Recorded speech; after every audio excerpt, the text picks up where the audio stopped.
kíkọ́ wá náà fọ̀rọ̀ wúra ẹ̀wọ́ wọ́n lè sọ̀rọ̀ sí bàbá àti ẹ̀nà wọ́n lè sọ̀rọ̀ sí màmá rẹ̀ mẹ́kàsì ní bàbá wa àti yàwá intellectually wọ́n lè sọ̀rọ̀ sóbi ti ẹ̀kọ́ ọmọ dáhùn wọ́n lè sọ̀rọ̀ sí ilé kí ó ti ẹ̀kọ́ ọmọ dáhùn ẹni tí ó jáde tí ó gbé èbú ẹ dákun ẹ kọ́kọ́ fọ̀rọ̀ yẹn rọra yín wò ẹni wọ́n bá bú bàbá ẹ̀ tí ọ̀wá rí sí fọ̀ ọmọ àlè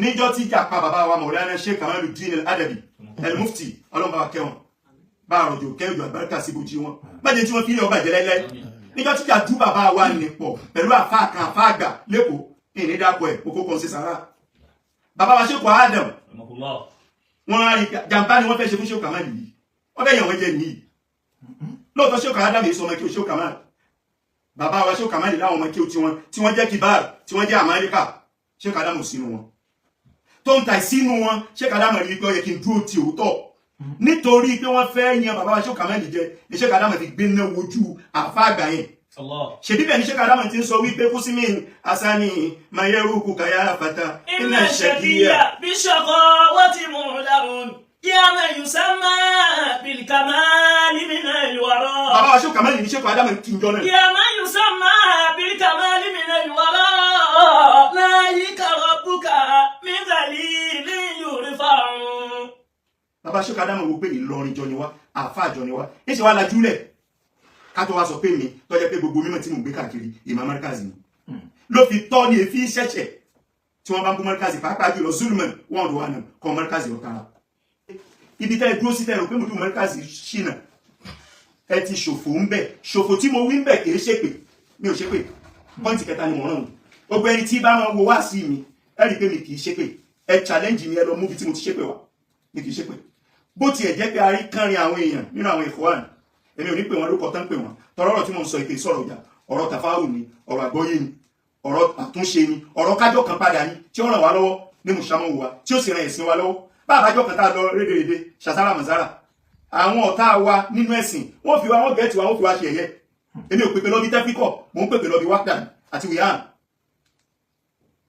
ìṣòfò tí mo wí yìí fi ṣépè o ìṣìn tí ń jẹ́ kí nǹkan kẹ́yìn òṣòfò orí kọ́ pàdánù kọ́ pasán kó lùs lápèjú ẹ̀yìn méjì hàn ágìrì ẹnìkan wí báyìí ẹnìkejì wí báyìí nígbà tẹ́ padà wá dọ́dọ̀ àwọn tí ó dá wọ́n rí pé èyí tí wọ́n wí òun kọ́ ló correct ó ti ṣòfò nìyẹn ìyẹn ni pé ó ti lùs ó ti pasán bí kéèyàn méjì ọlọ kóòtù nìkan gbéra wọn lọ kóòtù ẹnìkan ní kóòtù ọ̀dà láre ẹni tí kóòtù bá dá lẹ́bi ó ṣòfò ó pàdánù nìyẹn ìlànà Kùránì yìí ń rí fáàsì níbi kàsára pé kàsíra dùnìyà wà láàfíà zálíkà owó ẹ̀kọ́ sọ̀rọ̀ ẹni tí ó jèrè ayé tí ó jèrè àkíyàmù tó lose kéèyàn lose ní jẹ́ kéèyàn ṣòfò another word fún ni kéèyàn pàdánù another word fún ni kéèyàn pasán ní téèyàn wá kọ́mọ́ rí so ibi tẹ́ ẹ dúró sí tẹ́ ẹ fi ń búmùdú Markazi tẹ́ ẹ fi ń ṣépè fún ẹ̀yin lẹ́yìn ṣépè tọ́ra rí èpè nǹkan fẹ́ dákọ ni ó wà lórí fóònù mi tí wọ́n gbé wá fún mi lábáwá lẹ́nu ẹ̀kọ́ ó ń ṣépè fún mùdú Markazi ó ń ṣépè fún Markazi wàá ní Markazi yóò bí adákì máa dẹ̀ kẹ́lìmọ̀ lè má sàlá àtàfáà. رموني بالهراء عقيب وعزم فاربعة وعيت لنا المقالي فدونكم الجواب بغير شتم أنفي فيه بعض الاحتمال. ṣépè pàǹtì tí n fi ṣépè ẹni tí mo sọ ni ìtumọ̀ kéèyàn ṣòfò literally ẹlẹ́kejì ní wípé tí wọ́n bá wá ṣépè fún yàn ẹ lọ wádìí gbogbo ibi tí wọ́n ti ṣépè láyé wọ́n nílò fíìlì mọ́jì ní tí wọ́n máa sábà lò ní mustekbal ní tí ó wà fádà mustekbal ó ṣòfò ní wọ́n wí ó pàdánù ní wọ́n wí bí wọ́n bá sì gbé wá nídàkejì náà ó ní ṣoríire ní wọ́n wí ẹni ó sọ fún yàn pé ó ní ṣoríire sọ̀rọ̀ àná ní sọ àbí ń tọ́gbà lérò pé kó ṣẹlẹ̀ sí lọ́la mustekbal ní sígà tí wọ́n sábà lò wọ́n ní lo mẹ́dí tẹ́mi lò yẹn mò ń rìpọ́ọ̀tù ni wípé orí ibi tẹ́ dúró sí tẹ́ fi ń bú mùdú Markazi lérí ọjọ́ tó dá fún ààwẹ̀ lérí ọjọ́ tó dá fọ́dún ibi tẹ́ dúró sí ni ẹ ti lùsì mẹ́ẹ̀ kí ló jẹ́ sọ pé wọ́n ti lùsì ó ní wípé astronomical calculations ìsàbátù pàdàkìyà ní táwọn àpá.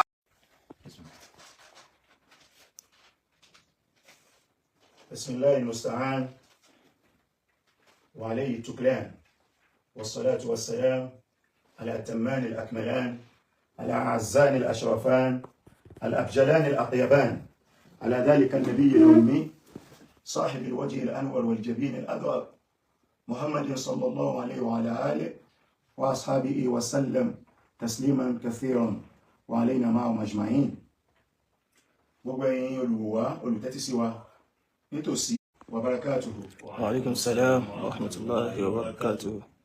Ọba ń sọ fún wọn wípé salamun. Salamun min ilahil alamina ilaykum ya kiramu min ar-rijali.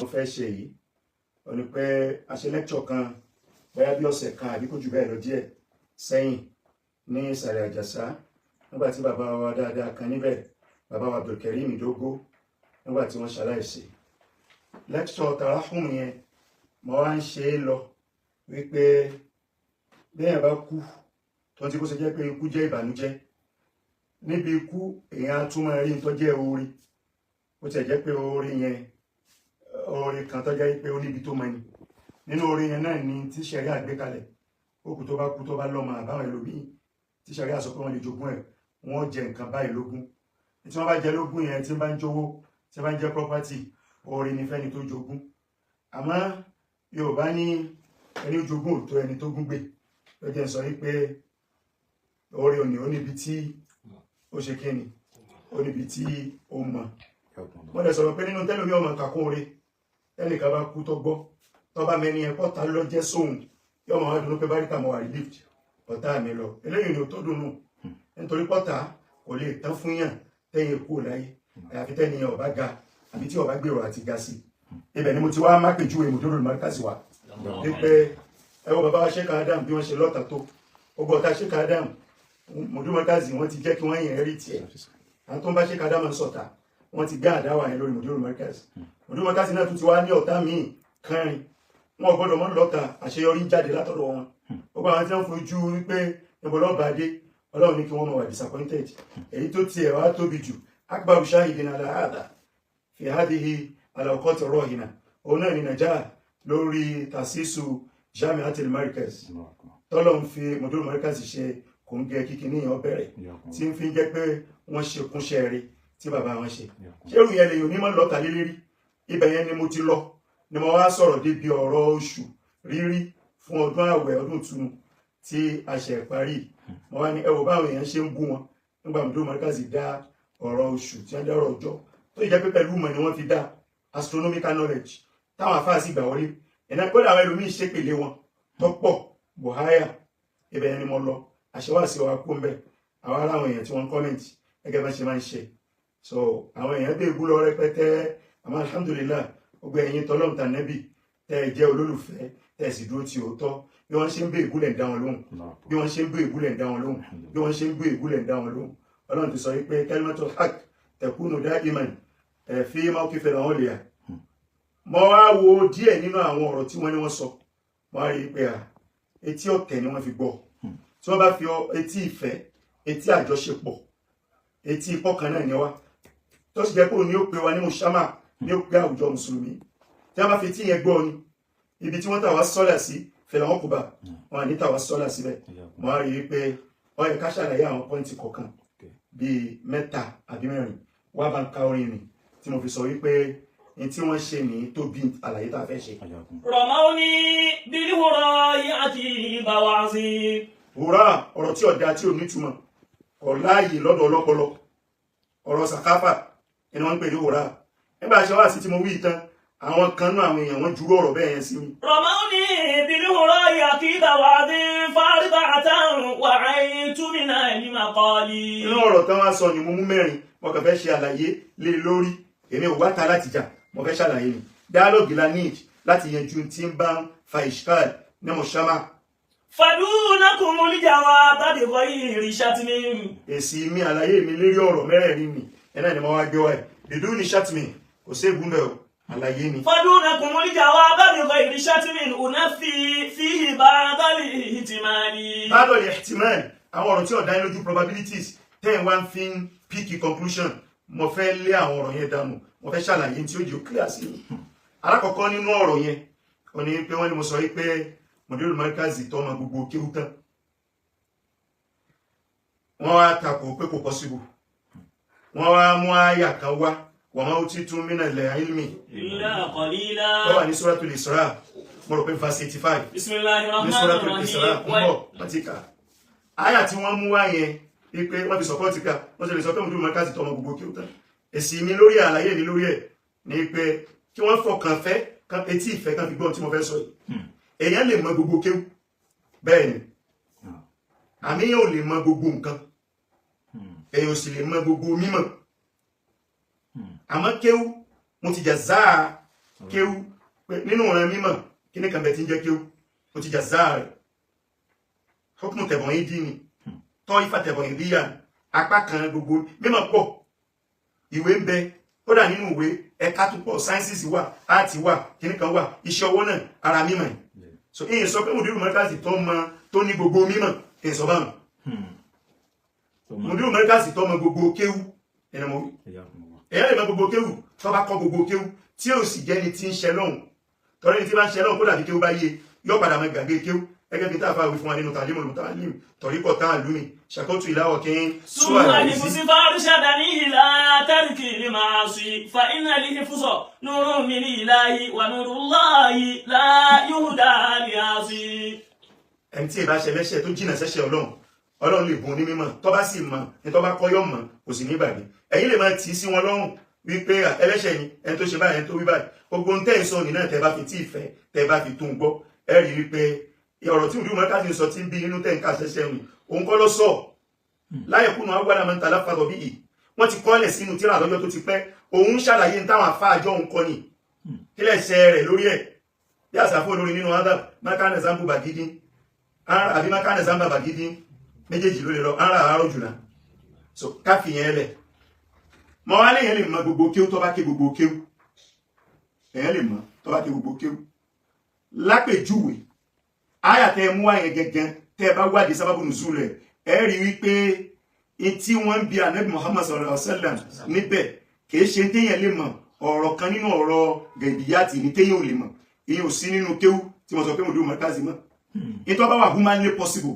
tó bá wà practically possible for humans to acquire the knowledge of ẹni mọ̀ ń sọ pé mo dúró mọ́tàzí mọ̀ ní tí wọ́n ń bèèrè sábàbù nùzúl àyà àwọn Yahudi kan ni wọ́n kọjá wọ́n á rọ́ṣẹ́ ọlọ́run nínú ọgbà oko kan bíi garden kan mùtẹ́kì wọn àlà àṣìbìn ọ̀rọ̀ gbọ̀kú lérí kankan bẹ̀ so ọ̀rọ̀ yẹn wà nínú sọ̀rọ̀ Bukhari ó wà nínú sọ̀rọ̀ Muslim ó wà nínú Sunanu Tirmizi Abdullahi lọ́gbà wa as-sahabiyul jalil òun ló sọ wípé bayna ana ma'a an-nabiyyi sallallahu alayhi wa sallam fi harthin wa huwa muttaki'un ala asibin iz marra al-yahud faqala ba'duhum li ba'din saluhu 'ani ar-ruhi fasa'aluhu فأمسك النبي صلى الله عليه وسلم ولم يرد عليهم شيئا فعلمت أنه يوحى إليه فكنت مقامي فلما نزل الوحي قال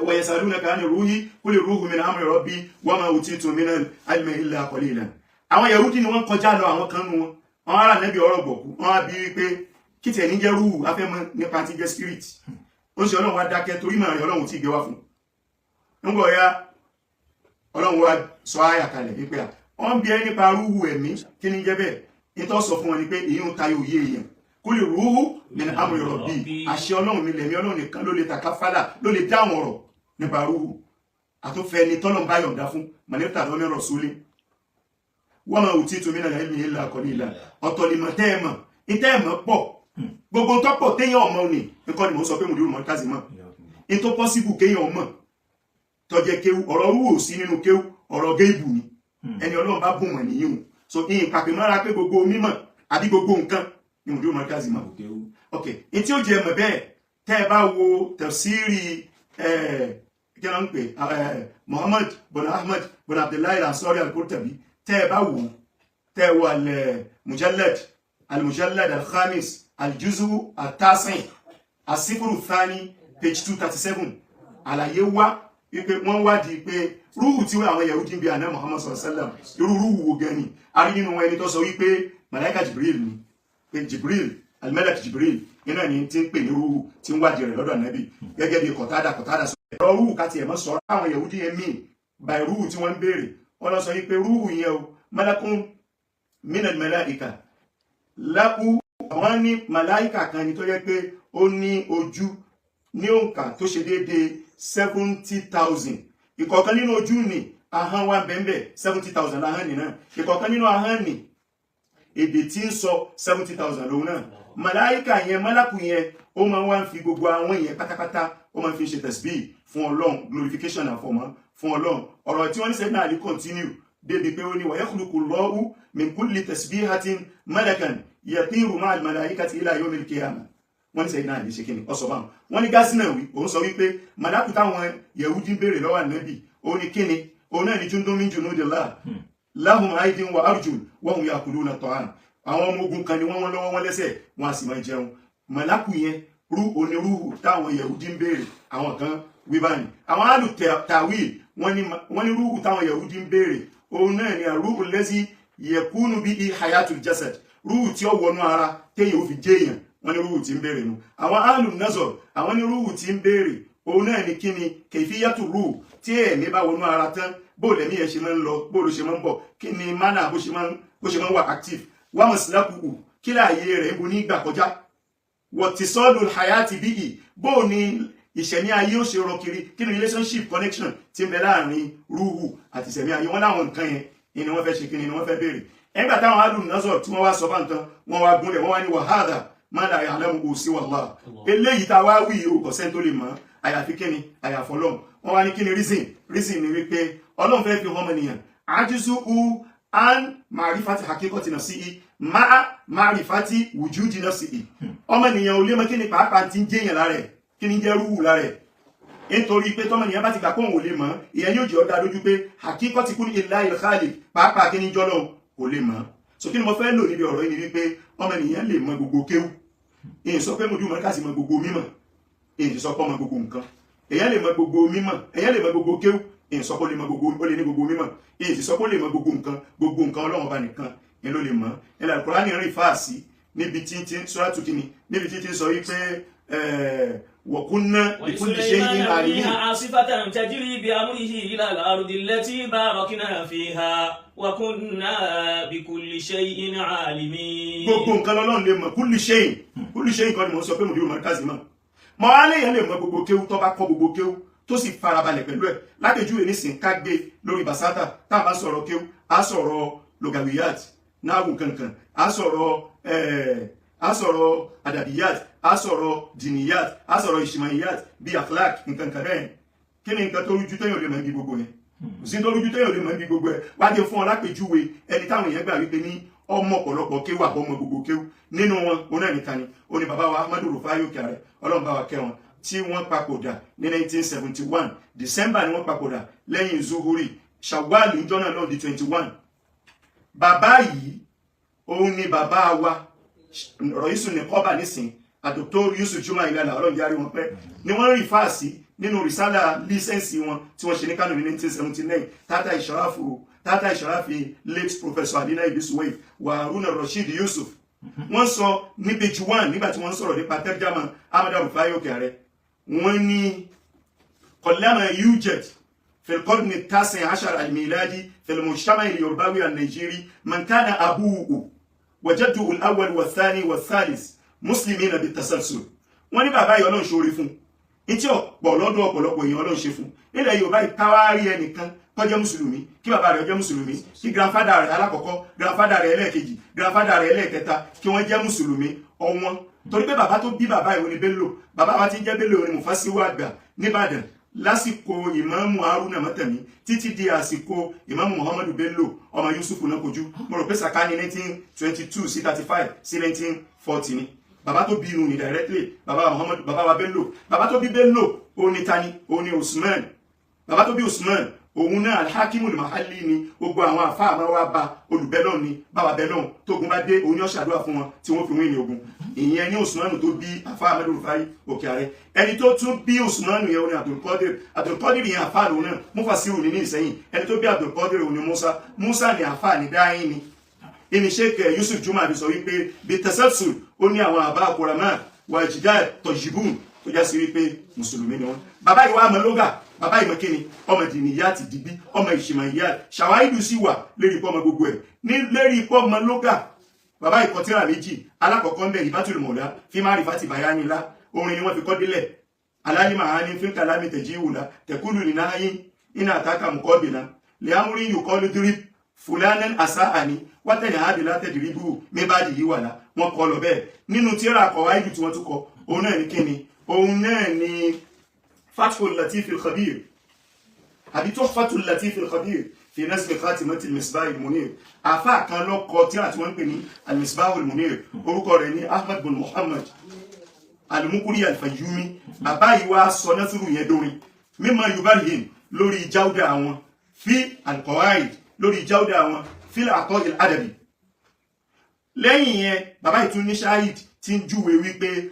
àfáà dìní ni gẹ́gẹ́ bí kíni wọ́n kọ tírà kan lórí kíni lórí nisab wọ́n pè é ní mawqifuna fi mas'alati nisab ọ̀rọ̀ bí zaka ọ̀rọ̀ bí wọ́n fẹ́ yàwó kíni nisab ni wọ́n sọ lọ́mbẹ̀ orin náà wọ́n fi kọ́ wọ́n tún kọ tírà míì lórí hijab nígbà tí wàhálà ṣẹlẹ̀ ní 1968 ní Jamia Ìbàdàn tọkàn nínú àwọn sátìsàn sọ wípé kò sí kíni kò sọ̀rọ̀ hijab kìí ṣe dandan wàhálà wá dé láàrin àwọn afáàlẹ̀ Yorùbá àtàfáà Jamia tó sọ̀rọ̀ yẹn bàbá yìí ló yanjú ẹ̀ pẹ̀lú mọ̀kọ́lá tí wọ́n kọ lórí hijab so eléyìí ni barhana lórí pé èyàn lè mọ gbogbo kéwú àmì sọ pé èyàn lè mọ gbogbo mímọ̀ evidence ẹlẹ́kejì ó ní pé afáà kan bẹ wọ́n pè ní káfígí Sheikh Adamu sọ̀rọ̀ káfígí nínú tòjíwò táwọ́tì wọ̀tọ̀ art fi Nigeria wọ̀gẹ́bẹ̀ Africa 1979 ní Sheikh Adamu tẹ̀tẹ̀rà náà ní page 50 Sheikh Adamu ọlọ́nkọ́ bá kẹ́ wọn wá ń sọ̀rọ̀ nípa ta'akhurul muslimin kí ni kó fà sẹ́yìn báwọn mùsùlùmí wọ́n wá gbé ọ̀rọ̀ tí Arsalan Amirul Bayan tó sọ lórí tọ́pìkì wọn gbé wá reasons tó mú wá pé ń fa ìfàsẹ́yìn fáwọn mùsùlùmí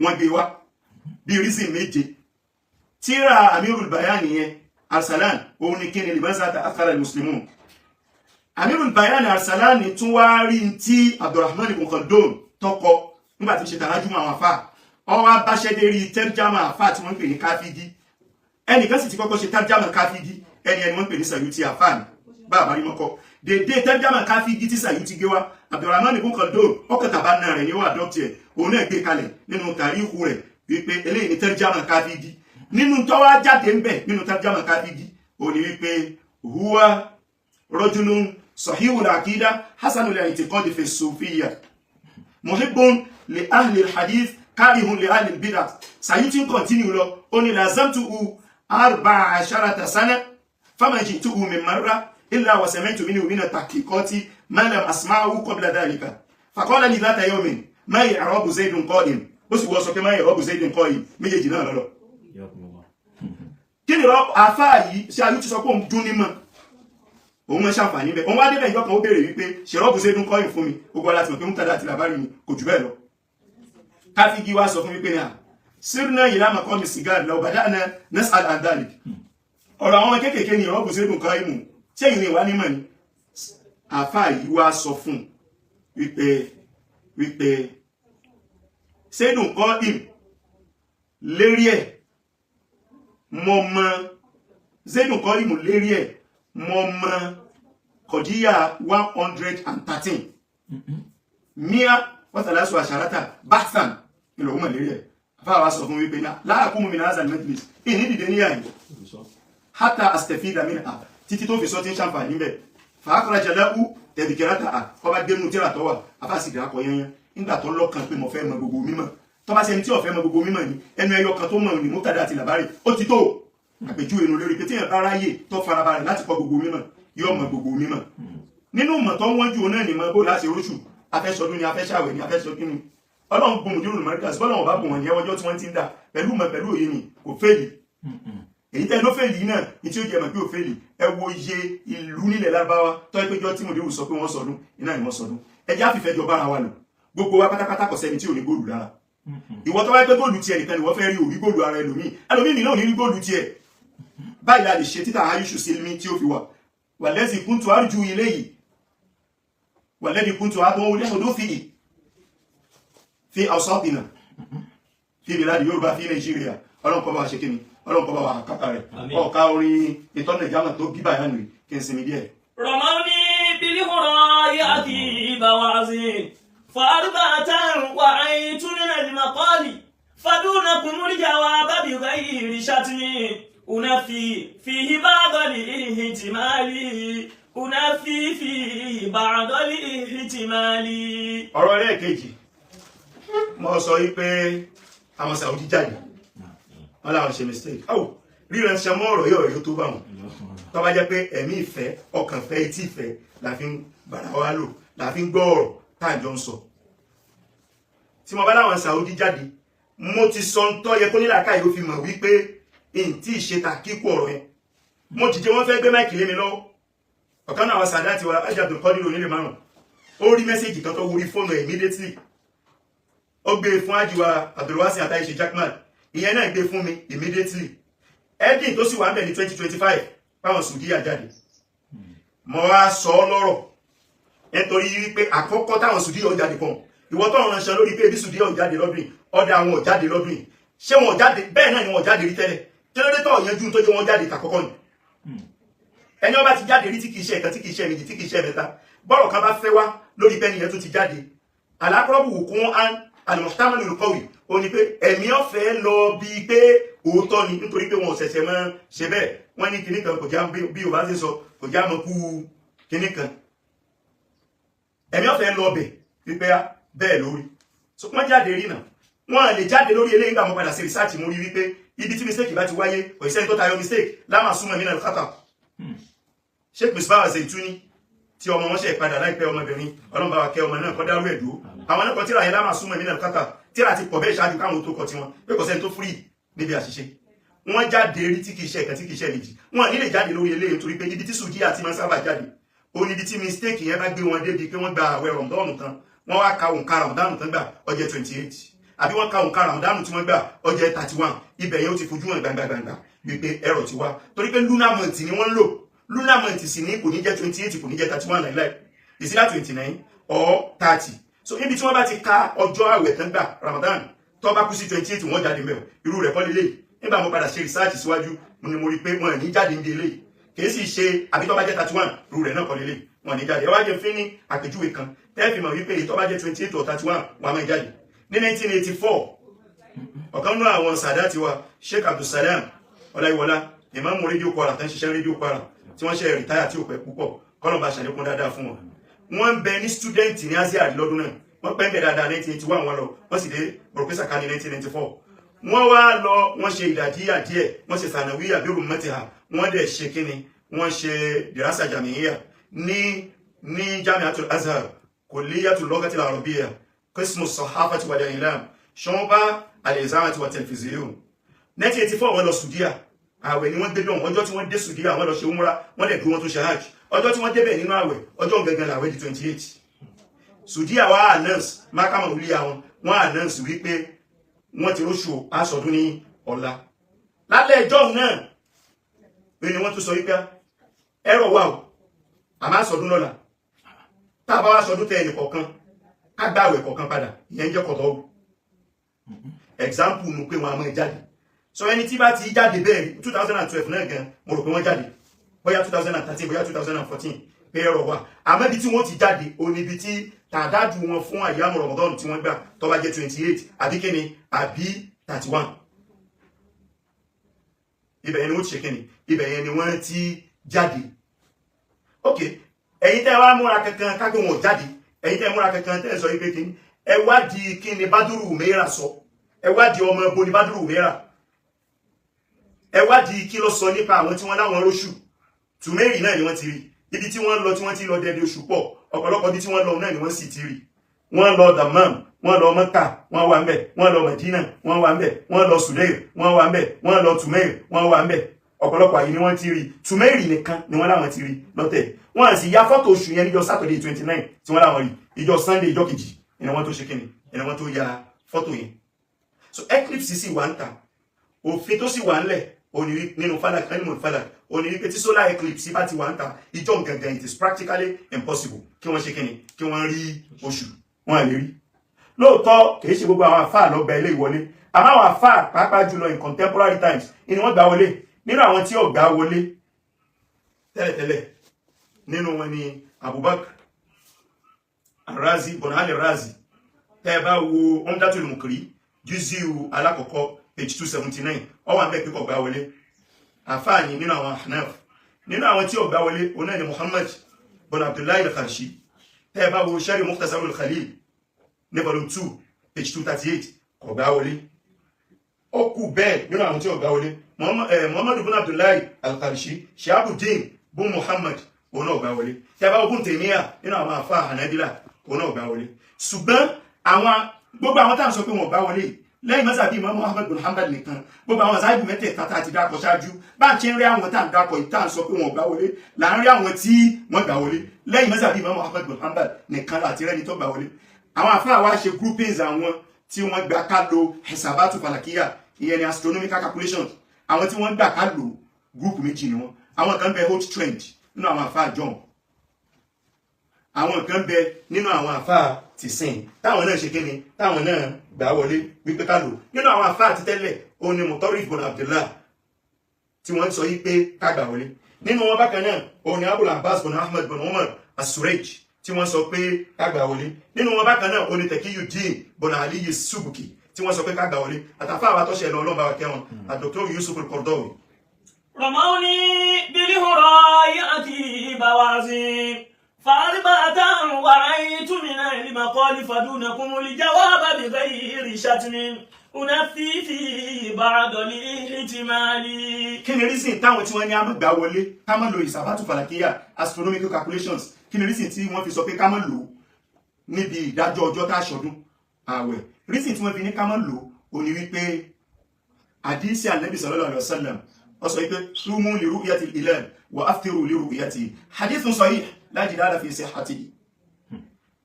àmọ́ táwọn àfáà sọ nípa àlàyé níbi àdíìtì yẹn ó ní wípé àdíìtì yẹn sọ pé ẹ wá oṣù kẹrí ẹ̀rí ní rírí ojú naked eyes tẹ́bà bẹ̀rẹ̀ àwẹ̀ ẹ tún rí ní rírí ojú kó tún ti lé ní naked eyes tẹ́bà parí àwẹ̀ tá ṣọdún lọ́la rírí yẹn sighting yẹn bìnà sí ì láyọ̀ adú àmìlànà ìbàdà òun gẹ́gẹ́ fún rẹ̀ kọ́ ni ẹ̀sìn tá fẹ́ sìn rírí yẹn fẹ́ júwe wa lọ síbi ìgbà tá bẹ̀rẹ̀ ìbàdà àwẹ̀ ni so tó bá ti jáwé pé mọ́gísá tó wà níbi sighting nìyẹn n ta fẹ́ achieve níbi sighting nàtíjà ta fẹ́ mú níbi sighting ó ní pé kó fún wa ní wàsílà tá fi gbà pé àwẹ̀ ti bẹ̀rẹ̀ tá fi gbà pé àwẹ̀ ti parí ìyẹn làwọn afáàfi sọ wípé ajá yí pé tá a bá rí ẹni ọ̀dá wàsílà alìsìlámù dínun bẹ́rù mutajammid lóòótọ́ àti kùránì àti súnà ó wà fixed ó wà unchangeable àmọ́ àwọn changes kan máa ń ṣẹlẹ̀ nílé ayé tí kùránì àtàdísì tọ́wà elastic débi pé ó lè ráyè gbà wọlé tátàlẹ̀ jihad human reasoning juristic reasoning so wọ́n ní sighting yẹn gangan kọ́lẹ̀sìn sighting fẹ́ sọ fún wa ní kásìkò ẹ̀sìn ti bẹ̀rẹ̀ tá bá wá rí nǹkan ní tí ń sọ fún wa with accuracy kásìkò ẹ̀sìn ti bẹ̀rẹ̀ kí ló dé tà nílò hadith yẹn gbà wọlé tátàlẹ̀ jihad kí ló dé tà nílò àfáà wa nínú reason tí wọ́n sọ nìyẹn reason míì tí wọ́n sọ ó ní wípé astronomy ó súnmọ́ astrology dẹ̀ ní ó súnmọ́ magic Ànábì dẹ̀ ti sọ fún wa sallallahu alaihi wasallam wípé kò sáàyè fún approval magic therefore wọ́n tún tako ká lo astronomical calculations gẹ́gẹ́ bí evidence tá fi mọ̀ tá bẹ̀rẹ̀ àti tá parí àwẹ̀ ṣùgbọ́n Zainuddin ibn Ibrahim ibn Nujaym ó ṣe riwaya ọ̀rọ̀ bun Shahnan wípé astronomy àti astrology tẹ́ fẹ́ máa fi wéra wọn ó yàtọ̀ síra wọn ìta astrology dálé lórí òun náà ni ìdáhù ilmi ma ba'da ilmi al-ghaib ìmọ̀ tí ó ṣẹlẹ̀ lọ́la fortune telling unseen claim of the knowledge of future astrology dálé lórí tẹ́ bá dẹ̀ wò túmọ̀ astrology nínú English dictionary page 81 dictionary wo the New Penguin English dictionary tí alẹ́ Robert jẹ́ consultant editor rẹ̀ tí wọ́n tẹ̀lé 2011 ní Scotland tẹ́ bá wo page 81 tẹ́ bá wò túmọ̀ astrology ńbẹ̀ ẹ rí wípé ó ní ṣe mọ́ kí wọ́n máa sọ wípé planet indetermine human disposition undetermine human affairs so Zainuddin ó ní astrology tó ń dálé lórí nù eléyìí ọlọ́npa magic lóòótọ́ ó wá yàtọ̀ sí astronomy kí ni astronomy tẹ́ bá wo page 82 nínú the same dictionary tí mo dákọ̀ astronomy jẹ́ ó yé wa wípé dictionary jẹ́ ó yé wa wípé tí ń jẹ́ astronomy is about scientific study of the stars, scientific study of the planet, scientific study of the other bodies of the universe. Ọ̀rọ̀ nípa ìmọ̀, nípa òye, kí la lè rí gbọ́yé scientifically nínú star, níbi planet. Al-Qur'ani sì ti sọ ń tọ́jọ pé yẹn wà àpúrúfà. Tàbá Suratu Yunus, Quran chapter 10 verse 5. Níbi tọ́lọ́wọ́ bá ti sọ wípé والذي جعل الشمس ضياء والقمر نورا وقدره منازل لتعلموا عدد السنين والحساب ما خلق الله ذلك إلا بالحق يفصل الآيات لقوم يعلمون. Tàbá Fatawa Subuki volume 1 page 209 ọ̀rọ̀ yìí wà ńbẹ̀. Tàbá Hashiyatu ibn Abidin ọ̀rọ̀ yìí wà níbẹ̀ ká dá yẹn dúró lórí báwọn pọ́ǹtì ẹlẹ́ẹ̀kejì òun nìyẹn. So nítorí ọ̀rọ̀ yẹn ni mo fi wá sọ wípé ibi tẹ́ ẹ dúró sí tẹ́rù pé Mudiru Markaz ṣìnà ẹ ti ṣòfò ń bẹ̀. Ṣòfò tí mo wí ń bẹ̀ kì í ṣépè, mi ò ṣépè. Pọ́ǹtì kẹta ni mo rán. Gbogbo ẹni tí bá wọn wo wá sí mi ẹ rí i pé mi kì í ṣépè. Ẹ challenge mi ẹ lọ mú ibi tí mo ti ṣépè wá. Mi kì í ṣépè. Bó tiẹ̀ jẹ́ pé a rí kánrin àwọn èèyàn nínú àwọn Ikhwan, èmi ò ní pè wọ́n lóko tán pè wọ́n. Tọrọ ọ̀rọ̀ tí mo ń sọ ìpè sọ̀rọ̀ ìjà, ọ̀rọ̀ tàfáwù ni, ọ̀rọ̀ àgbọ́yé ni, ọ̀rọ̀ àtúnṣe ni, ọ̀rọ̀ kájọ́ kan padà ni tí ó ràn wá lọ́wọ́ ní mùsàmù wa tí ó sì ràn ẹ̀sìn wa lọ́wọ́. Bá àbájọ́ kan tá a lọ rédèrèdè ṣàṣàrà màzára àwọn ọ̀tá wa nínú ẹ̀sìn wọ́n fi wá wọ́n gẹ̀ẹ́tì wa wọ́n fi wá ṣe ẹ̀yẹ. Èmi ò pèpè lọ́bí tẹ́fíkọ̀, mò ń pèpè lọ́bí wákàtí àti wíhàn. Ìṣòfò tí mo wí fi ṣépè o. Ìṣìn tí ń jẹ́ kí nǹkan kẹ́yìn òṣòfò orí kọ́ pàdánù kọ́ pasán kó lùs lápèjú ẹ̀yin méjì ń ágìrì ẹnìkan wí báyìí ẹnìkejì wí báyìí. Nígbà tẹ́ padà wá dọ́dọ̀ àwọn tí ó dà wọ́n rí pé èyí tí wọ́n wí òun kọ́ ló correct. Ó ti ṣòfò nìyẹn, ìyẹn ni pé ó ti lùs, ó ti pasán. Bí kéèyàn méjì ọlọ́kọ̀tù nìkan gbéra àwọn ọlọ́kọ̀tù ẹnìkan ní kọ́ọ̀tù ọ̀dà láre ẹni tí kọ́ọ̀tù bá dá lẹ́bi ó ṣòfò ó pàdánù nìyẹn. Ẹnì Al-Qur'ani ń rí fáàsì níbi kàsára pé kàsíra dùnìyà wà láàfíà zálíkà huwa al-khusranul mubin. Ẹni tí ó jèrè ayé tí ó jèrè àkíyàmù tó lose kéèyàn lose ní jẹ́ kéèyàn ṣòfò. Another word fún ni kéèyàn pàdánù, another word fún ni kéèyàn pasán. Ní téèyàn ń wá kọ́mọ́ rí. So ibi tẹ́ ẹ dúró sí tẹ́ ẹ fi ń bú Mudiru Markaz tẹ́ ẹ fi ń ṣépè fún. Ẹ̀yin lẹ̀ ń ṣépè tọ́ra rí èpè. Nǹkan fẹ́ dákọ ni ó wà lórí fóònù mi tí wọ́n gbé wá fún mi lábáwá lẹ́ni ẹ̀kọ́ ó ń ṣépè fún Mudiru Markaz ó ń ṣépè fún Markaz wà ní Markaz yóò bí adákì máa nà kẹ́lìmọ̀ lè má sàlá àtàfáàl. رموني بالهراء عقيب وعزم فاربعة وعيت من المقالي فدونكم الجواب بغير شتم أنفي فيه بعض الاحتمال. ṣépè pàǹtì tí n fi ṣépè ẹni tí mo sọ ni ìtumọ̀ kéèyàn ṣòfò literally. Ẹlẹ́kejì ni wípé tí wọ́n bá wá ṣépè fún yàn ẹ lọ wádìí gbogbo ibi tí wọ́n ti ṣépè láyé wọ́n nílò fíìlì mọ́jì. Ní tí wọ́n máa ń sábà lò ní mustekbal, ní tí ó wà fádà mustekbal. Ó ṣòfò ni wọ́n wí, ó pàdánù ni wọ́n wí. Bí wọ́n bá sì gbé wá nídàkejì náà ó ní ṣoríire ni wọ́n wí. Ẹni ó sọ fún yàn pé ó ní ṣoríire sọ̀rọ̀ àná ní sọ àbí ń tọ́gbà lérò pé kó ṣẹlẹ̀ sí lọ́la. Mustekbal ní sígà tí wọ́n sábà lò wọ́n ní lo mẹ́jì.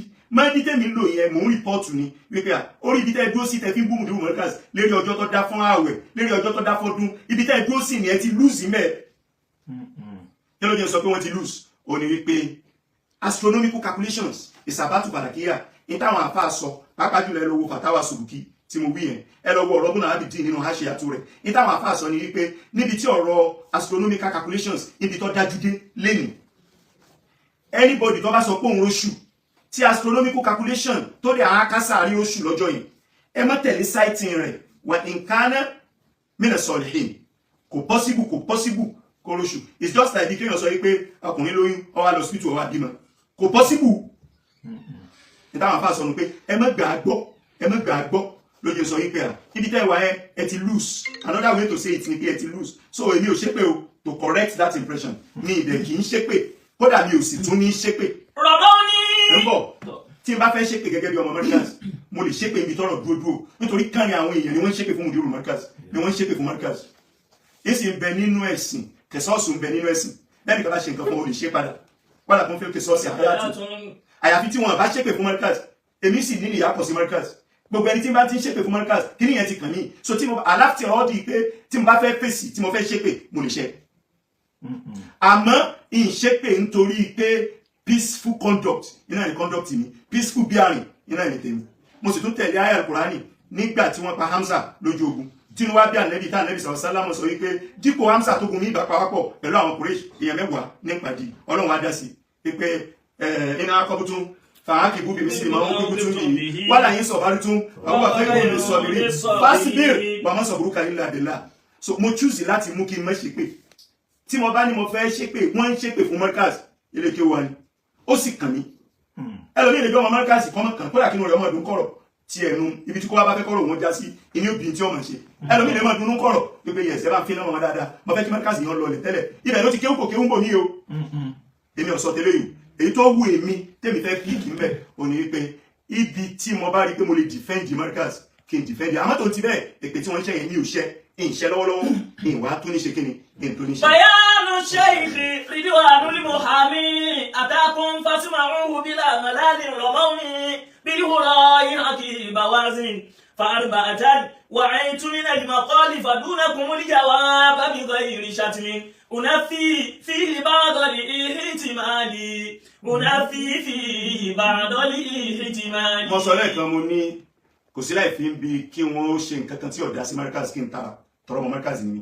kíkọ́ wá náà fọ̀rọ̀ wúrọ̀ ẹ̀wọ́ wọ́n lè sọ̀rọ̀ sí bàbá àti ẹ̀ náà wọ́n lè sọ̀rọ̀ sí màmá rẹ̀ Markaz ní bàbá wa àti yá wa intellectually wọ́n lè sọ̀rọ̀ sóbi tiẹ̀ kọ́ ọmọ dáhùn wọ́n lè sọ̀rọ̀ sí ilé kí ó tiẹ̀ kọ́ ọmọ dáhùn ẹni tí ó jáde tí ó gbé èbú ẹ dákun ẹ kọ́kọ́ fọ̀rọ̀ yẹn rọra yín wò lábẹ́ pé ròhùlùwà kájọ kan ẹ kọ́kọ́ fọ̀rọ̀ yẹn rọra yín wò ọ̀rọ̀ kan bẹ wọ́n máa ṣe ní sàrẹ́sà Nabi sallallahu alaihi wasallam máa ń sábà kí ni látẹ̀sùbú ẹ má bú bàbá ẹnìkan ẹ má súbà àbú falam yatakallam fọwọ́ zẹ̀ní ẹni wọ́n bá bú bàbá ẹ tí ọ̀wá rí sí bọ̀ ọmọ àlè níjọ́ tí jà pa bàbá wa Maulana Sheikh Kamaluddin Al-Adabi El-Mufti ọlọ́run bá wa kẹ́ wọn bá àròjò kẹ́jọ àgbàríkà sí bojí wọn bájẹ́ tí wọ́n fi ilẹ̀ ọba jẹ́ láíláí níjọ́ tí jà dú bàbá wa nìpọ̀ pẹ̀lú àfáà kan àfáà àgbà lẹ́kọ̀ọ́ ìní dákọ̀ ẹ̀ òkú kan sí sàrà bàbá wa Sheikh Adam wọ́n á rí jàmbá ni wọ́n fẹ́ ṣe fún Sheikh Kamal yìí wọ́n fẹ́ yàn wọ́n jẹ nìyí lóòótọ́ Sheikh Adam yìí sọ ọmọ kí o Sheikh Kamal bàbá wa Sheikh Kamal láwọn ọmọ kí o tí wọ́n jẹ́ kibar tí wọ́n jẹ́ Amẹ́ríkà Sheikh Adam sínú wọn tó ń ta sínú wọn Sheikh Adam rí pé ó yẹ kí n dúró ti òótọ́ nítorí pé wọ́n fẹ́ yan bàbá wa Sheikh Kamal jẹ ní Sheikh Adam fi gbé náà wojú àfa àgbà yẹn ṣèbí bẹ́ẹ̀ ni Sheikh Adam ti ń sọ wípé kúsímìn asani mayeruku kaya fata inna shakiya bishaqawati mu'lamun ya man yusamma bil kamali min al-wara. bàbá wa Sheikh Kamal ní Sheikh Adam kí n jọ náà. ya man yusamma bil kamali min al-wara nahika rabbuka min dhalilin yurfa'u.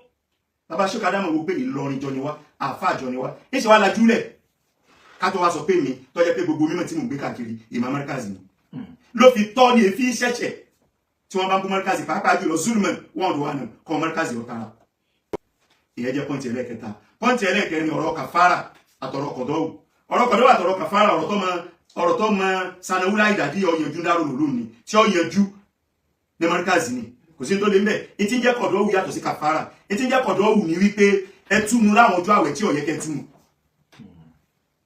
ṣùgbọ́n ṣẹ̀rí àgbà yín láàyè kẹtùnú tí condition kan àbí kejì tẹ̀ bá wà nú ẹ̀ lápèjúwe ọ̀rẹ́ ọ̀ ọjọ́ mẹ́ta ló fi wọn gbàbẹ́rẹ́ túnú ọjọ́ mẹ́tẹ̀ẹ̀ta náà tó ti báwẹ̀ Ramadan ṣe wà ń ta táwẹ̀ Ramadan bá parí ọjọ́ mẹ́ta náà lọ́sàn padà àbóbìnrin tí ń ṣe haida ọjọ́ márùn ló fi ṣe ni ọjọ́ mẹ́rin ló fi ṣe ni báwẹ̀ Ramadan bá parí dèdé ọjọ́ tí ò fi gbàwẹ̀ iná ẹ̀ yóò fi san kọ̀dọ̀ wùnu ní ti ń jẹ́ kọ̀dọ̀ wùnu pé ní tó bá jẹ́ pé dèdé ọjọ́ tó túnu iná ẹ̀ lọ́sàn padà kàfàrà ni ó túnú ọjọ́ àwẹ̀ tẹ́sí kò sí mùbárí ìṣẹ́yìn ẹ̀sìn ọ̀gbà ọláyè bí pé orí ìyàwó rẹ̀ lọ́sàn-án àwẹ̀ ṣáwà wá gbé ọ ṣáwà ṣètàníyà tí èsì tẹ́ra mẹ́níyà ọwá kan ìyàwó rẹ̀ lọ́sàn-án àwẹ̀ àlèyásù bẹ̀rẹ̀ láì nìzálì kàfàrà ló fi yẹjú ẹ̀ ọjọ́ kan ní lọ bà àwẹ̀ jẹ́ kìí sọjọ́ kan lọ́sàn-án ìtumọ̀ méjèèjì wọn dàrú kò lè dàrú yífún fọmọ wúlá ìdàdíyà kò lè dàrú àti Markaziyya ni o àti àdàbíyà ni o àti nísùmùrà gbogbo ọmọ kéwú tó kéwú gidi ìtumọ̀ rẹ̀ ò lè dàrú mọ́ wọn lójú mẹ́ àmọ́ rìpọ́ọ̀tù tí wọ́n gbé wá tó jẹ́ rìpọ́ọ̀tù rọ ní tí wọ́n kọ síbẹ̀ ní kàfàrà àwọn tí wọ́n wá bìlíìfù wípé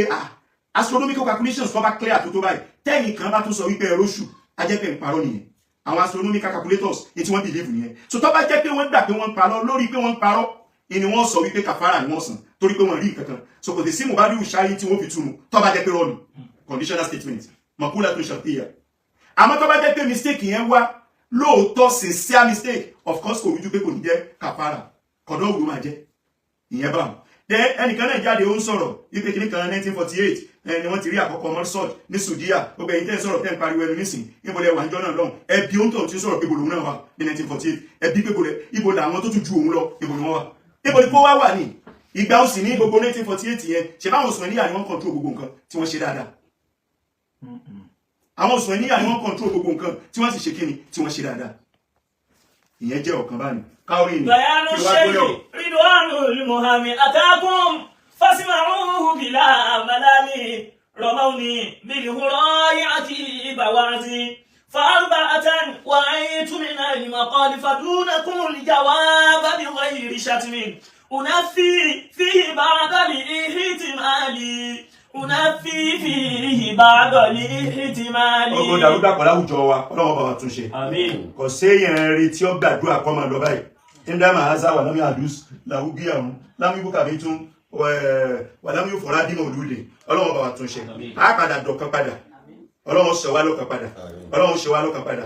Markaziya ni o, Adabiya ni o, Zumura ni o, kódà Alùsúnà ni o, tó bá jẹ́ pé Al-Qur'ani kan náà lání, táà ní méjì. Ọlọ́run ṣe wá lọ́kàn padà. Ìlú Ìlọrin táwa Ọlọ́run ní bàjẹ́. Bàbá wa Emir mi Martaba ẹ̀ sì sọ pé ṣé ẹ̀mí ẹ̀lẹ́kan sí ẹ̀mí ẹ̀lẹ́kan sí. الله يعصمك من الناس لا تغضبك ولا تخشى ولا قوة إلا بالله العلي العظيم. Gbogbo àwọn tí wọ́n dúró ti ilé kéwú kọ̀ọ̀kan ayé mímọ̀ kọ̀ọ̀kan pé kò ní ṣubú Ọlọ́run bá dúró tì wọ́n. Àwọn tó dúró ti Adabiya bẹ́ẹ̀, àwọn tó dúró ti Zumura bẹ́ẹ̀, àwọn tó dúró ti Alùsúnà bẹ́ẹ̀, Ọlọ́run bá dúró tì wọ́n. Àwọn tó dúró ti Markazi tiwa náà bẹ́ẹ̀, Ọlọ́run bá dúró tì wọ́n. Nínú wọn ni bàbá wa Ra'isu Niqaba, nínú wọn ni bàbá wa Professor Hamza Abdulrahim, nínú wọn iná ni Haji wa Abdulqadir onílé márùn, nínú wọn iná ni Asadul Waizin àbí Sultanul Waizin tani oná ni Haji wa Abdulwasin Atayishi Jackman, nínú wọn iná ni Mamu Ọláyíwọlá. Wọ́n pọ̀ lọ́jà arábẹ́ Ọlọ́run bá dúró tì kó wa. Kí n tó wá gúnlẹ̀ mo fẹ́ kí Professor Isa Alabi. Professor Isa Alabi ọ̀gá akọrin wọn nílọrin nìkan kọ́ ní gbogbo Nàìjíríà. Tábà Isa bá kọrin ẹ máa rò pé ẹ ń ka orin Shauki ni. Àbá Isa wa ń ṣiṣẹ́ gẹ́gẹ́ bí lecturer ní Department of Arabic University of Ilorin. Wọ́n ti ṣiṣẹ́ kọjá ní Sokoto. Wọ́n fìgbà kan lọ kẹ́kọ̀ọ́ ní Saudiya ní Riyadh. Wọ́n tún ṣiṣẹ́ ń bẹ̀ náà. Wọ́n ti wá tàkọ́ wọn dà, wọ́n ti retire bí ọdún méjì sẹ́yìn. Menasatu takrimi alami al-thaqafa al-arabiyya wal-islamiyya wọ́n wá kójọ. Wọ́n ń ṣe kíni fún wọn, wọ́n ń ṣe ẹ̀yẹ fún wọn lórí pé ẹni tó ṣe khidma fún mímọ̀ ni, ẹni tó ṣe khidma fún Ash-Shi'r al-Arabi an-Najir òun náà ni wọ́n. Wọ́n ti ṣe wé ẹ̀yẹ bẹ́ẹ̀ kọjá fún Professor Mahmoud Muhammad Jimba, ẹ ṣe wé ẹ̀yẹ bẹ́ẹ̀ kọjá. Wọ́n sì tún ṣe fáwọn tó kù. Wọ́n wá ṣe ẹ̀yẹ tí wọ́n jò ní. Wọ́n wá ṣe nashru tíra kan kitabun takrimi. Wọ́n pe tíra yìí ní Nasaimul Udaba fi takrimi Amir Shu'ara. Wọ́n kọlù fún articles. Mo ti ní article ń bẹ. Article méjì mo níbẹ̀. Mo kọ̀kan pẹ̀lú Lárúbáwá, mo kọ̀kan pẹ̀lú òyìnbó. Èyí tí mo kọ pẹ̀lú Lárúbáwá èmi nìkan mo kọ. Èyí tí mo kọ pẹ̀lú òyìnbó ó kọ mi nìkan kọ́ lẹ́bàá mẹ́. Yusuf Danjuma àjọkọ ni. Mo wá tó kọrin Lárúbáwá. Àmọ́jọ́ tí wọ́n ń ṣe tẹ̀ṣírífù gẹ́gẹ́ fún wọn ní opposite Shoprite nílọrin bí ní Form 1 hall. Bó ṣe wù mí kí n lọ tó Ọlọ́run kádàrá pé kí n lọ. Mo sì jẹ gbèsè sí bàbá yìí. Mo ka orin wọn mo sì ṣàǹfààní ńbẹ̀. Èmi mo jẹ gbèsè fún wọn níjọ́ tí mo bí second born Muntesir. Mo sọ fún wọn pé mo fẹ́ kí wọ́n kọrin wá. Wọ́n sì kọrin wá. Mọ́ láwọn orin wọn jọ náà ó ní wípé kíni. جاء في الصوم وليد منتصر اسمه جاء في الصوم وليد منتصر. جاء في الصوم وليد منتصر. Àwọn Markazi ní ọ̀nà ẹni wà. اسمه بين البرايا منتصر. Gbogbo kọ́kọ́rọ́ tó ṣílẹ̀ mímọ̀ ìṣẹ́ padà kò lè wà lọ́wọ́. جاء في الصوم وليد منتصر. Wọ́n fún wa ní ìtọ́jẹ́ pé bọ́bá sojú ilé fẹ́ gbà wọlé kọ́kọ́rọ́ tẹ́ fi ṣí lo mímọ̀ ní láti ta. Bẹ́ẹ̀ bá fẹ́ gẹ̀gẹ̀ wọlé ìtẹ́ fi ṣí ni. Bẹ́ẹ̀ bá fẹ́ gẹ̀ ìwọlé ìtẹ́ fi ṣí ni. Bẹ́ẹ̀ bá fẹ́ gòkè wọlé ìtẹ́ fi ṣí ni. Àdàmà. Aliyalori, Adama, Aliyalori. Wá lè sí ibẹ̀ ìjọ náà. Nítorí pé mo níwà sí ní Ìjẹ̀bú-Igbó. Èèyàn wa èèyàn dáadáa tó wà ní Amẹ́ríkà. Haji wa Mustapha Muhammadu Awwal Akéré Mafari. Òun ni wọ́n fi ń joyè arówó ṣàdínì ní Ìjẹ̀bú-Igbó. Bàbá Ìmámù àgbà ń lọrin, àwọn náà lọ bẹ̀. Àwọn èèyàn ńláńlá wọn lọ bẹ̀ bẹ́ẹ̀. Kódà Haji wa Ibrahim Dende ẹni ayé ń fẹ́ tí gbogbo èèyàn ń fẹ́ bùjẹ́ bùdánù, tí máa tọ́jú àwọn àfáà, tí máa ṣàánú àwọn àfáà. Kọ́lọ̀ túbọ̀ jẹ́ kẹ́mi ọlá rẹ̀ ó gùn sí. Kọ́lọ̀ mọ́jú owó rẹ̀ ó parẹ́, kọ́lọ̀ kó túbọ̀ kọ́ ọmọ ẹ̀ ṣe. Òun náà wà bẹ́ẹ̀ àti jáǹkẹ̀ yẹn bẹ́ẹ̀. Ibẹ̀ ni mo lọ. Nígbà tí wọ́n á lè parapọ̀ pẹ̀lú àwọn yòókù wa tí wọ́n ń ṣe tẹ̀ṣírífù fún wọn kí wọ́n á fi gbólóhùn ránṣẹ́ sí wọn. Wá bá lọ bí orin wọn, mo wá sọ níbi orin. Èmi lè lọ bí tí mo sọ bí mọ̀kọ́là òun pọ̀.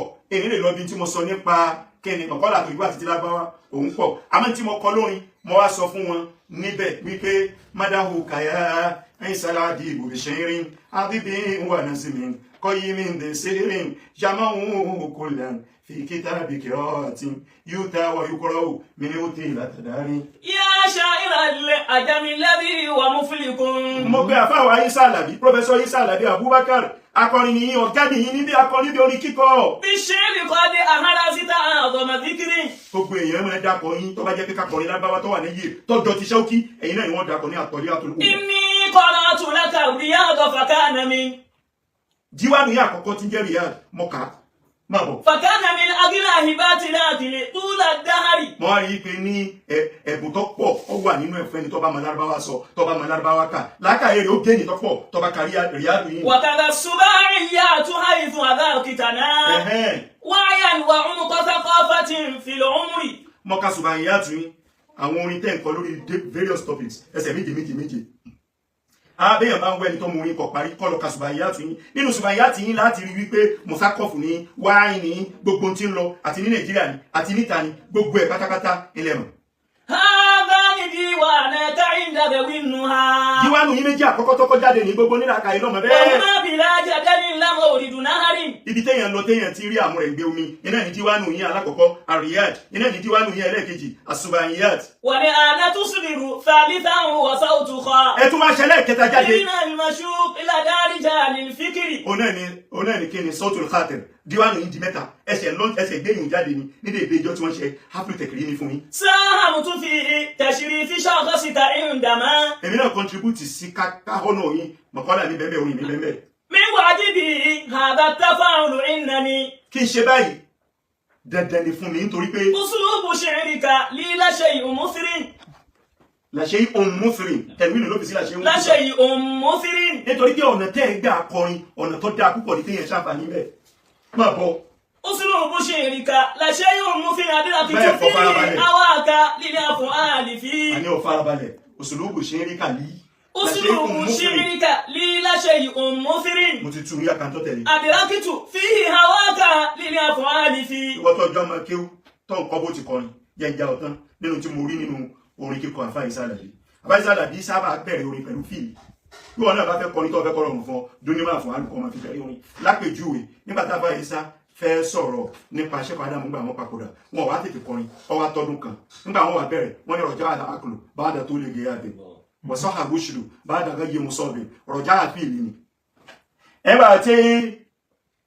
nígbà tí kí ló ń pè wọ́n tún kọ̀ ní ìfúnṣẹ́ Adamu náà wọ́n ní sá àlùlì mọ́nsà la aqulu ritha'an li Sheikh Adamu bis salahi wafa'an فأجبتهم موت الرجال مصيبة دمه الأقول ولا تسون ولا في لنا wọ́n tún fi bẹ̀rẹ̀ bẹ́ẹ̀ bá ń sábà ka orin Àfáà Ìsá fíìlì lọ́pọ̀ jù tí wọ́n máa fi bẹ̀rẹ̀ ìwọ náà mọ̀ já ọ̀tán ìwọ náà mú yùn nínú tí mo rí inú orin wọn ni máa bọ̀. لما وهبت rárá lẹ́yìn tí fíìlì nǹkan mi tó wà bẹ́ẹ̀.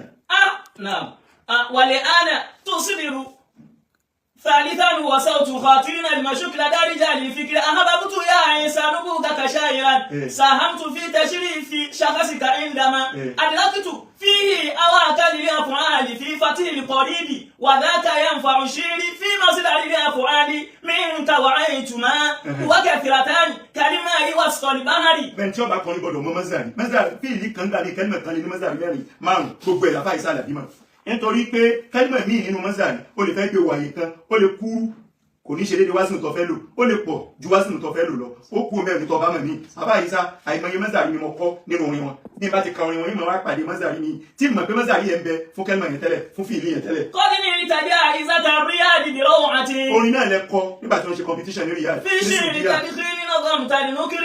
wọ́n ní kí wọ́n kọrin gbogbo akọrin lárúbáwá ẹ kọrin ẹ ṣàtàmọ̀ sìgá mímu ẹ kọ sìgá mímu kúrò lérí lẹ̀ ẹni tó bá mọ̀ ọkọ̀ jù àgbẹ̀bù ńláńlá fún un pẹ̀lú àwọn ọmọ lárúbáwá lẹ́jọ́ ṣe competition Àfáà Ìsá ọmọ kí o ṣe kọ Adamu Abdullahi lórí òun ló ṣe number 1 ẹgbàjá Isabel.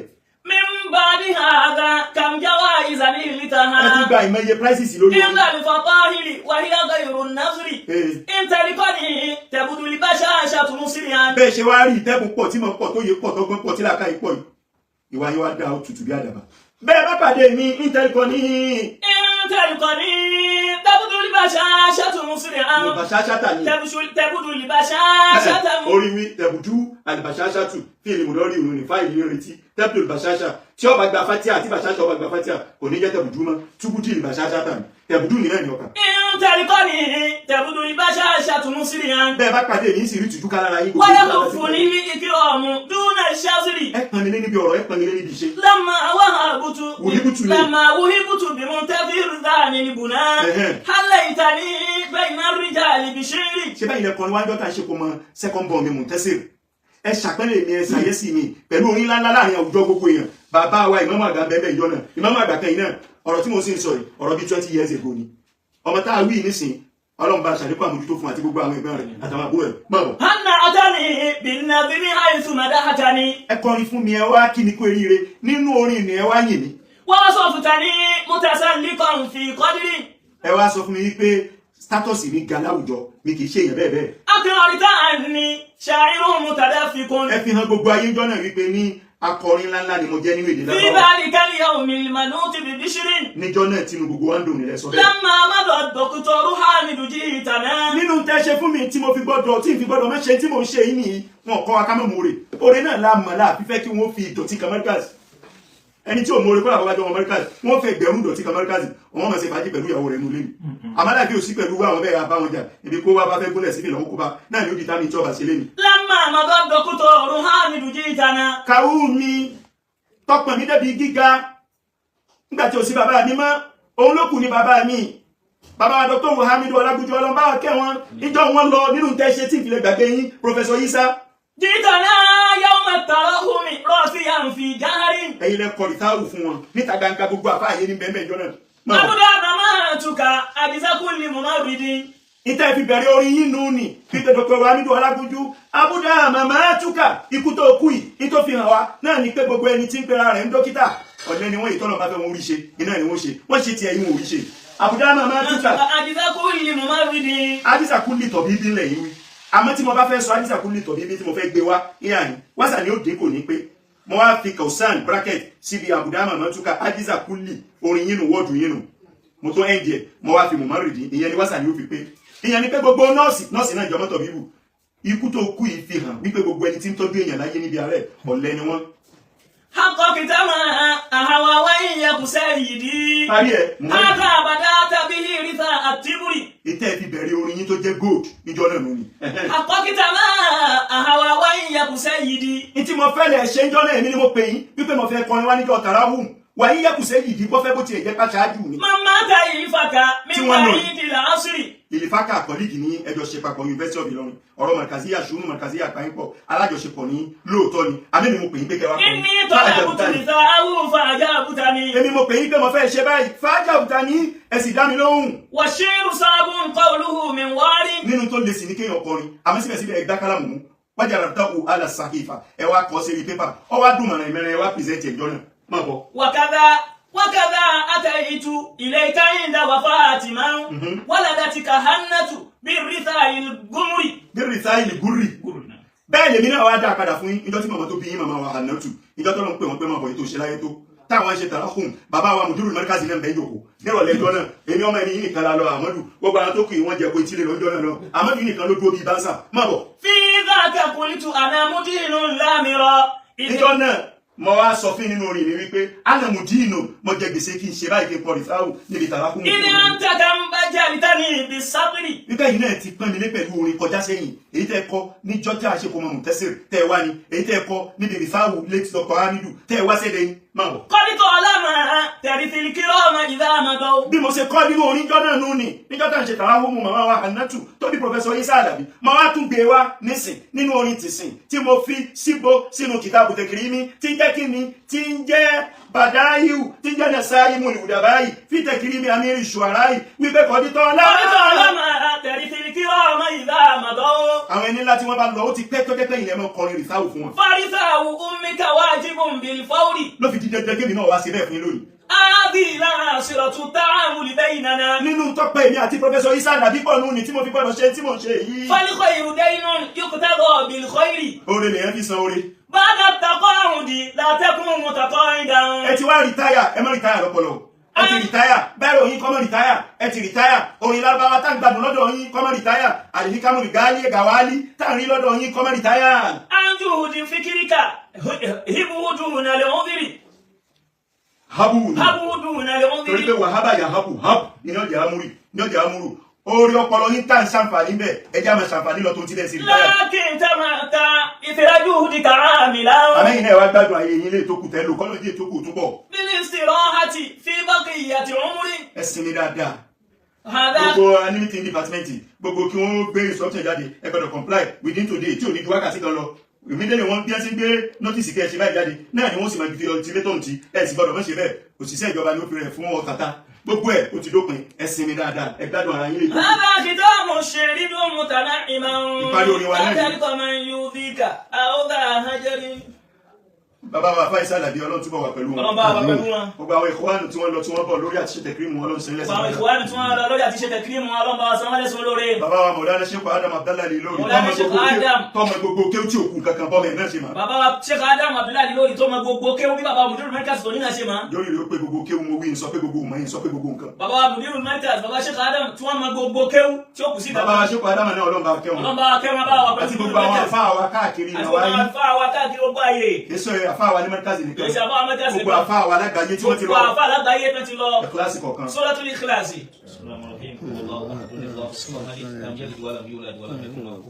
gbogbo àwọn tó wá jẹ́ kúlà fáwù tí wọ́n rólé fún gbogbo àwọn tá a dákọ̀ gbogbo àwọn kúlà fáwù tí wọ́n rólé fún gbogbo àwọn bàbá bàbá tá a dárúkọ yìí. látòrí bàbá wa Mudirul Markaz. látòrí Mọ̀lánà Mudirul Markaz. Muhammad Habibullahi Muhammad Habibullahi Adam Abdullahi lórí OON. àti gbogbo àróléláyè afá kọ̀ọ̀kan àti tó kú pátá. gbogbo àróléláyè àfá kọ̀ọ̀kan láàrin gbogbo ayé. Àdàbíyà ní Zumura ni. Àdàbíyà ní Zumura ni. àti gbogbo ibi tó ọba tó ronú dé ni. àti gbogbo ibi tó ọlọ́mọba ní kọ̀ ronú dé. Ọlọ́run bá dúró tì wọ́n. ọkọ̀dé akùn. بسم الله الرحمن الرحيم جاءك رسول من انفسكم عزيز عليه ما عنتم حريص عليكم من افواههم فان تولوا فقل حسبي الله لا اله الا هو عليه توكلت وهو رب العرش العظيم. وآخر دعوانا الحمد لله رب العالمين. ọgbà yìí tẹ́ ń wò wá. ọgbà yìí tẹ́ ń wò wá. kẹ́ ń lo dátà yín tá a fún yín lówó. ẹ lò dátà yín tá a fún yín lówó. lọ́nba dúpẹ́ fún yín. lọ́nba dúpẹ́ fún yín. La ilaha illallah. La ilaha illallah. olólùfẹ́ wa ní. olólùfẹ́ wa ní. àwa náà nífẹ̀ẹ́ yín. àwa náà nífẹ̀ẹ́ yín àfọ́ fún yín. Ọlọ́run jẹ́ jèrè. Ọlọ́run jẹ́ jèrè. kẹjèrè ara yín kẹjèrè ọmọ yín kẹjèrè ara yín kẹjèrè ìyàwó yín kẹjèrè ọmọ yín. àárín yín pẹ̀lú ẹ̀sìn Islam Ọlọ́run níjọ́ bàjẹ́. àárín yín àti ẹ̀sìn Islam Ọlọ́run níjọ́ bàjẹ́. àárín yín pẹ̀lú wa Ọlọ́run níjọ́ bàjẹ́. àárín pẹ̀lú wa kò ní bàjẹ́ àárín pẹ̀lú Ọlọ́run kò sí ní bàjẹ́. nítorí pé bọ́lá olùṣepọ̀ méjì. olùṣepọ̀ méjì. tí ó bá sí jà. tí ó bá sí jà. tirẹ̀pọ̀ wà. tirẹ̀pọ̀ wà. gbogbo nǹkan ni wọ́n máa jọ ṣepọ̀ láàrin gbogbo nǹkan ni wọ́n máa jọ ṣe pọ̀. àwọn kan orí wọn wá pé. àwọn kan rí wọn fápó. tí wọ́n bá wá rí rí pé bóyá àṣìgbọ́ wà. tí wọ́n bá rí ní pé àṣìgbọ́ wà. wọ́n máa wá lọ wú fọ́tò tàtẹ̀yìnwá. wọ́n máa lọ máa wú fọ́tò tàtẹ̀yìnwá. ìlú àti àwọ̀ rẹ̀ ló kí ìsara yìí. ìlú àti àwọ̀ rẹ̀ ló kí ìsara yìí. nígbà tí good dànù when the going was good nù. nígbà tí nǹkan dànù ni. tí nǹkan bá dá ẹjọ́ ṣe pọ̀. tí nǹkan bá dá ẹsẹ̀ àṣepọ̀ nìkan. ẹnìkan gbé nǹkan jáde wọ́n fi hàn mí jẹta. wọ́n fi kan bàbá dókítọ̀. wọ́n á wò pé sórí eléyìí péṣá. ẹnì kí sẹ́yìn lè fa kó báyìí. ọ̀kan náà àwọn àfáà nílọrin. ọ̀kan náà àlùfáà lọrin. òfókọ rẹ̀ ṣe sàrà. àkókò ẹ̀ ṣe sàrà. ó wá joyè. ó wá joyè. nílọrin náà. nílọrin náà ni è. mo wá lè kí. bàbá wa lọ lé kí. bí gbogbo èèyàn ṣe ń lọ kí. bí gbogbo èèyàn náà ṣe lọ lé kí afá náà. èyí sì lọ lásán bí sífúrú ìyàdé ni èyí gbófìfú ọwọ́ lọ. bàbá ò lọ ló fi fọwọ́. mo gbé nǹkan ọpọlọ lọ. mo bàbá kọrin gbé lágbáwá. ọkùnrin lágbáwá lọ́jọ́ náà. mo wá débẹ̀ mo wá kà. bàbá wa kà èmi tí mo já náà rèé. àfáà náà wá gbádùn rẹ̀. àfá náà wá gán ní ara rẹ̀. bẹ́ẹ̀ bá wo múdù rẹ̀ ẹ̀rì kọ́ gán ní ara rẹ̀. ẹ̀rì kó gán ní ara rẹ̀ lọ́jọ́. nǹkan òfìfo tí ò débẹ̀ lèyàn gán ní ara rẹ̀. nǹkan òfìfo tí ò débẹ̀ lèyàn máa gán ní ara rẹ̀ lọ́dá ní. ọ̀nà àwọn kankan bíi fọ́nrán mélòó kan báyìí. ọ̀nà àwọn fọ́nrán mélòó kan bẹ́ẹ̀. ọ̀nà fún mi ọ̀nà fún àbáyé. ọ̀nà fún àbá ọ̀nà fẹ́. èyí tí wàá rí ni pé ẹnìkan wá gbé nǹkan kan jáde. ẹnìkan wá gbé nǹkan jáde. ìpè lẹ́yìn ìgbà tẹ ẹ̀yin tẹ́ ti wá tọrọ owó lọ́wọ́ ẹni báyìí. lẹ́yìn tẹ́ ti wá tọrọ owó lọ́wọ́ ẹni báyìí. kódà kí wọn èlò ní gbogbo fọ́nrán kódà kéèyàn ná mílíọ̀nù fún mi kò tó ṣẹ́ tí mo ṣe mẹ́. kéèyàn ná mílíọ̀nù fún bàbá lọ́jọ́ kò tó tán ṣe mẹ́ níṣẹ́. ìjọ olówó fi tán. ìjọ olówó fi tán. orin lábáwò ní tán láíláí. orin yóò tán láíláí. ìwọ ọmọrin tó wà nínú búrúdà ní wípé mọ́kúntà kí ni tàrífù júdá láwùdá mọ̀kọ́lù zùhẹ́rí tí kò sọ ìdí mọ́kúntà tàrífù júdá kánà ní àríní. nípa bẹ́ẹ̀ mo ti ṣàdúrà fún gbogbo olólùfẹ́. gbogbo olólùfẹ́ la ṣàdúrà fún. àdúrà yóò sì máa bá yín. yóò sì máa bá yín lọ. wala hawla. wala hawla wala quwwata illa billahi al-aliyyil azim. sallu ala nabiyil karim. sallu ala nabiyil karim. sallallahu alaihi wasallam.